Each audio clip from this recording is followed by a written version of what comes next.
जय श्री हरि। नाटकीयता से भरा हुआ ये जो अर्जुन का चेंज ऑफ डिमेनर है, जो इनका पूरा का पूरा रवैया बदला हुआ जो दिखाई दिया, इसका कारण अब समझ में आता है हमें कि अर्जुन की जो धर्म परायणता से भरी हुई बुद्धि है, वो सारा का सारा कैलकुलेशंस, जो कुछ भी इवैल्यूएशंस हैं, वो सारे के सारे धर्म की कसौटी पर ही करती है।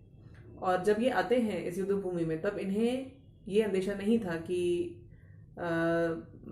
इस भ्रष्ट बुद्धि दुर्योधन का साथ देने के लिए जो खड़े होंगे, जिनके विरुद्ध ये गांडीव उठाए हुए पूरी आक्रामकता से इस युद्ध भूमि में प्रविष्ट हुए थे, ये इनके अपने ही हो सकते हैं। यहाँ आकर जब देखते हैं कि इनके अपने खड़े हैं, तब इन पर एक वज्रपात सा होता है और फिर इनके अंदर जो नाटकीयता से भरा हुआ हमने व्यक्तित्व परिवर्तन देखा, वो हमें दिखाई दिया। इस अवस्था में ही जो कुछ भी इनका जो भ्रमतीव च मे मनः, जब इन्होंने कहा था, इनका मन भ्रमित जब हो रहा था, भ्रमण कर रहा था, घूम रहा था, मन चकरा रहा था, तो ऐसी अवस्था में जो कुछ भी इनका मन और इनकी बुद्धि तर्क इनके सामने ला कर प्रस्तुत कर रही है, इस समय अर्जुन इस भाव के आवेश में, कृपया परया विष्टो, परा कृपा, अतीव करुणा के आवेश में वो सारी बातें बोलते चले जा रहे हैं। और श्रोता हैं इनके सारथी बने हुए इनके अपने ही भाई, इनके अति प्रिय मित्र, और इनको इन्होंने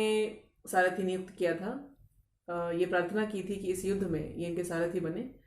तो अभी जो कुछ भी इन्होंने देखा, इसके बाद जो 37वां श्लोक इन्होंने कहा, उसमें इन्होंने कहा, तस्मान्नार्हा वयम हंतुम धार्तराष्ट्रान् स्वबान्धवान्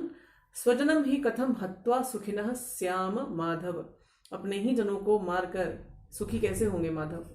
क्योंकि माधव और अर्जुन ये दोनों भाई हैं, और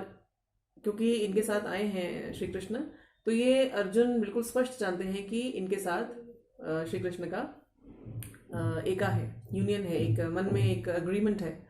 तो जो कुछ भी ये अनुभव करते हैं, उसे बिल्कुल वैसे ही वो श्री कृष्ण से कहते हैं, ये जानकर कि श्री कृष्ण समझेंगे। तो जब ये कहते हैं वयम, वयम का अर्थ होता है हम, यानी हम कैसे सुखी होंगे। माधव से जब ये कहते हैं, मधुवंश के हैं ये, मधुवंश के बहुत ही प्रतापी वंश के वंशज हैं श्री कृष्ण, तो जब ये कहते हैं कि हम कैसे सुखी होंगे अपने ही जन को मारकर, तो ये जानते हैं कि श्री कृष्ण वही समझेंगे, वही सोचेंगे जो मैं कह रहा हूँ, इसलिए कि हम कहते हैं। और अब जो ये 38वें और 39वें श्लोक में कहेंगे, वो इसी तर्क को आगे बढ़ाते हुए बोलकर समझाते हैं श्री कृष्ण को, क्योंकि श्री कृष्ण की वास्तविकता को ये बिल्कुल नहीं जानते। ये भी नहीं जानते कि अभी थोड़ी ही देर में इन्हें श्री कृष्ण के ही पैरों पर पड़कर उनसे ही रिक्वेस्ट करना होगा, उनसे प्रार्थना करनी होगी कि मुझे रास्ता दिखाओ, मुझे बताओ, मुझे सिखाओ, मैं बिल्कुल नहीं समझ पा रहा कि मैं क्या करूं। अभी जो कुछ भी इनके मन में आ रहा है, ये अपने सारथी बने हुए अपने मित्र से कहते जा रहे हैं। तो ये क्या कहते हैं आज के 2 श्लोकों में, क्योंकि ये 2 श्लोक एक दूसरे के साथ जुड़े हुए हैं, इसलिए आज हम दोनों श्लोक एक साथ देखेंगे। अभी ये कह ही चुके हैं कि अपने जनों को मारकर हम कैसे सुखी होंगे। आगे कहते हैं, यद्यप्येते न पश्यन्ति लोभोपहत चेतसः कुलक्षय कृतम दोषम मित्रद्रोहे च पातकम। ये है 38वां श्लोक। इसके आगे ये कहते हैं, कथम न ज्ञेयम अस्माभिः पापादस्मान् निवर्तितुम कुलक्षय कृतम दोषम प्रपश्यद्भि जनार्दन। तो क्या कह रहे हैं अर्जुन? अर्जुन कह रहे हैं, यद्यपि एते न पश्यन्ति लोभ उपहत चेतसः। यद्यपि एते यानी कि ये, हालांकि ये कौन? ये धृतराष्ट्र के बेटे, न पश्यन्ति नहीं देखते, नहीं देख पा रहे, लोभ उपहत चेतसः लोभ के द्वारा, उपहत घायल, भ्रष्ट नष्ट बुद्धि वाले, ये नष्ट भ्रष्ट बुद्धि वाले, लोभ के कारण नष्ट भ्रष्ट बुद्धि वाले धृतराष्ट्र के बेटे हालांकि नहीं देखते। क्या नहीं देखते? कुलक्षय कृतम दोषम, कुल यानी कि वंश, अपने ही परिवार, अपने ही कुल, अपने फैमिली के नाश के करने से जो दोष है, जो पाप है, नहीं देखते इसको। मित्रद्रोहे च पातकम, च यानी कि और, मित्रद्रोहे यानी कि अपने ही मित्र, अपने ही लोग जो आपके शुभ चिंतक हैं, जो आपके अपने हैं, उनके द्रोह में पातकम, पाप को नहीं देखते। हालांकि लोभ के कारण, लालच के कारण भ्रष्ट हुई बुद्धि के ये जो स्वामी हैं धृतराष्ट्र के बेटे, ये नहीं देखते कि कितना बड़ा पाप है अपने वंश का नाश और मित्रों के साथ द्रोह, मित्रों के साथ धोखा। लेकिन आगे कहते हैं 39वें श्लोक में ये कहते हैं, कथम न ज्ञेयम अस्माभिः, कथम यानी कैसे, न यानी नहीं, ज्ञेयम जानने योग्य, ज्ञेय नोन, हमें कैसे नहीं ज्ञेय है, अस्माभिः हमारे द्वारा कैसे नहीं ये जाना जा रहा, क्या नहीं जाना जा रहा, पापाद अस्मान निवर्तितुम, पापात अस्मात् निवर्तितुम, इस पाप से निवर्तन हम क्यों नहीं जान पा रहे, हमारे द्वारा इस पाप से निवर्तन, इस पाप से दूर रहना क्यों नहीं जाना जा रहा, यानी हम क्यों नहीं इस पाप से दूर हो जाते। आगे कहते हैं, कुलक्षय कृतम दोषम प्रपश्यत भी जनार्दन, फिर से ये जनार्दन संबोधन दे रहे हैं श्री कृष्ण को और कह रहे हैं, कुलक्षय कृतम दोषम, कैसे हम कुलक्षय से होने वाले दोष को, प्रपश्यत भी, हम इस पाप से क्यों नहीं बच रहे। तो अर्जुन कहते हैं जनार्दन से, जनार्दन फिर से आपको याद दिलाऊं, जनार्दन श्री हरि विष्णु का नाम है, लेकिन चूंकि अभी अर्जुन के लिए श्री कृष्ण केवल एक मित्र हैं, एक भाई हैं, एक अपने हैं, और इस संबंध के नाते जो जो भी भूमिकाएं इन्होंने अब तक श्री कृष्ण को निभाते हुए देखा है, जो भी प्रताप, जो भी पावर्स, जो भी पोटेंशियल इन्होंने अपने इस मित्र, अपने इस भाई में देखा है, उसके आधार पर ये इन्हें जनार्दन का संबोधन देते हैं। तो जनार्दन के वही चार अर्थ जो मैंने आपको पहले भी बताए थे। एक तो ऐसा व्यक्ति जिसका आचरण बड़ा ही सभ्य हो, बड़ा ही सुसंस्कृत आचरण हो। दूसरा ऐसा व्यक्ति जो अधर्मियों के लिए पीड़ाकारी हो, यानी अधर्मियों को जो कष्ट देता हो। तीसरा था जिसके पास लोग मुक्ति के लिए कामना करने के लिए जाते हैं, रक्षा के लिए कामना करने जाते हैं। और चौथा अर्थ है जो लोगों की सहायता करता है। तो इन चारों भूमिकाओं में श्री कृष्ण को अब तक अर्जुन देख चुके हैं। यही गुण जो इनकी स्मृति में है, इनके कारण ये कहते हैं कि जनार्दन, हालांकि ये जो धृतराष्ट्र के बेटे हैं, इनकी बुद्धि चूंकि मारी गई है लोभ के कारण, लालच के कारण, आतताई है ये, लेकिन हम जो ये देख सकते हैं कि कुलक्षय कृत यानी कि वंश के नाश में क्या दोष है, इसके बाद भी हम क्यों ना इस पाप से बचें, हम ये पाप क्यों करें, हम में और उनमें कुछ तो अंतर है ना जनार्दन। तो इस भाव को जब अर्जुन के आप देखिए, जानते हैं पूरे जीवन इस अधर्म से भरे हुए अपने जो इनके ताऊ के परिवार का आचरण, जिसके ये विक्टिम्स रहे हैं, पांचों भाई और इनकी माँ, जीवन भर इस कष्ट को झेला है। और अभी जो बड़े ही पुरुषार्थ के साथ, बहुत पराक्रम के साथ ऐसी भूमि जब इनको दी थी धृतराष्ट्र ने पितामह भीष्म के कहने पर, जिसमें ना तो कुछ खेती हो सकती थी, ना जिसमें कोई राज्य बनाया जा सकता था, फिर भी इन पांडवों ने वहां पर एक बहुत ही सुंदर राज्य की स्थापना की थी। इंद्रप्रस्थ नाम रखा गया था जिसका, उसको भी हड़प लिया गया था। द्यूत यानी कि जुए की सभा में किस प्रकार से अनाचार से भरा हुआ आचरण इनके साथ किया गया था, इनके साथ तो इनके साथ, पांचों भाइयों के साथ, साथ ही साथ इनकी पत्नी द्रौपदी जो उस समय रजस्वला थी, इनके पीरियड्स चल रहे थे। ऐसी अवस्था में इनको, उस कष्ट की अवस्था में इनको, जब ये अपने बड़ों के सामने प्रस्तुत नहीं होना चाहती थी, पहली चीज, ऐसी अवस्था में इनको न केवल इनके घर के बुजुर्गों के सामने घसीट कर लाया गया था, बल्कि उस पूरी क्षत्रियों से भरी सभा में एक रानी को, एक क्षत्रिय राजकुमारी को, एक पत्नी को, एक बहू को घसीट कर उसका इतना भयानक अपमान किया गया था। वो सब कुछ अर्जुन को याद था, और यही कारण था कि उस अधर्म के विरुद्ध,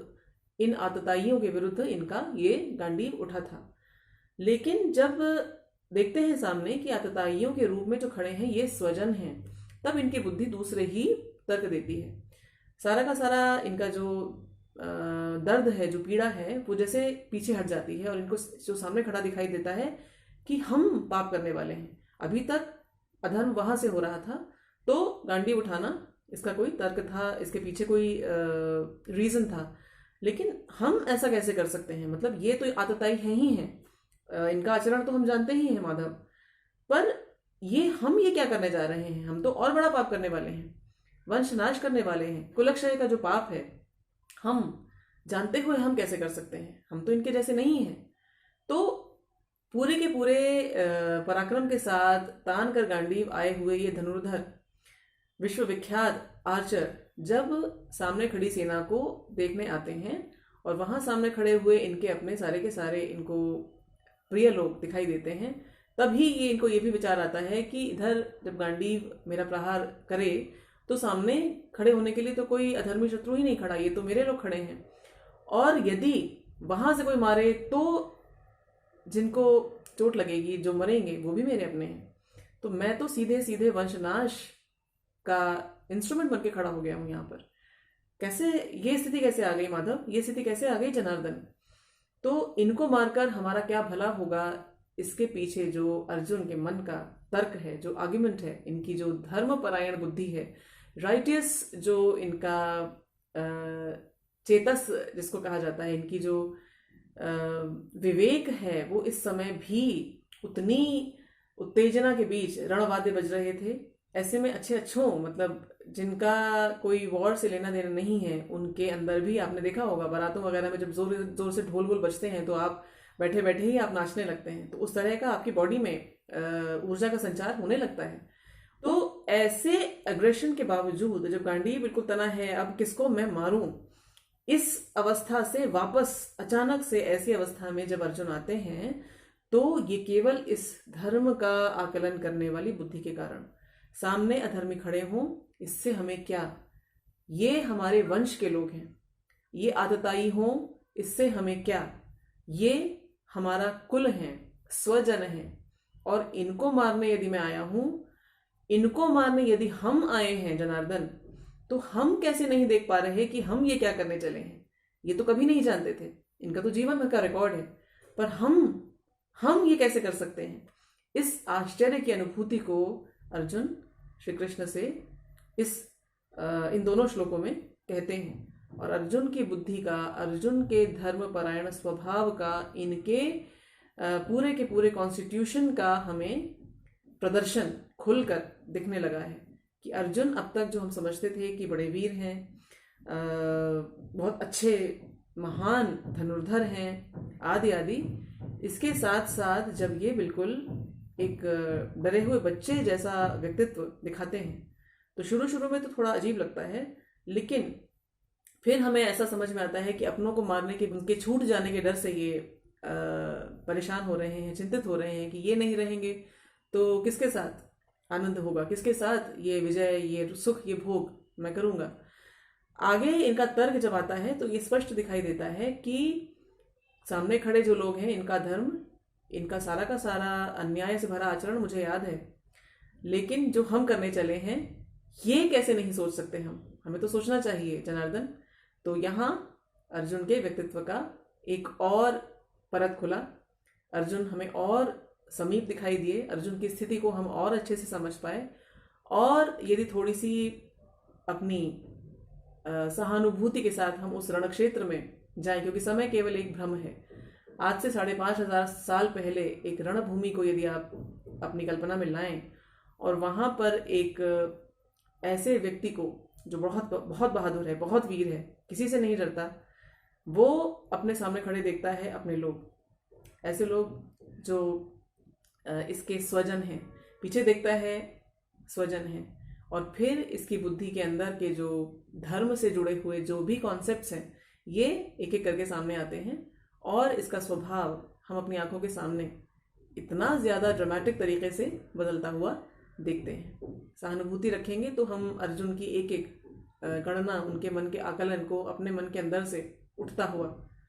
देख पाएंगे, अनुभव कर पाएंगे। तो आज के श्लोक ये दोनों थे। यद्यपि एतेना पश्यन्ति लोभोपहत चेतसः कुलक्षय कृतं दोषं मित्रद्रोहे च पातकम् कथं न ज्ञेयमस्माभिः पापादस्मान् निवर्तितुम् कुलक्षय कृतं दोषं प्रपश्यद्भिः जनार्दन। अगले वीडियो में फिर से मिलेंगे। जय श्री कृष्ण।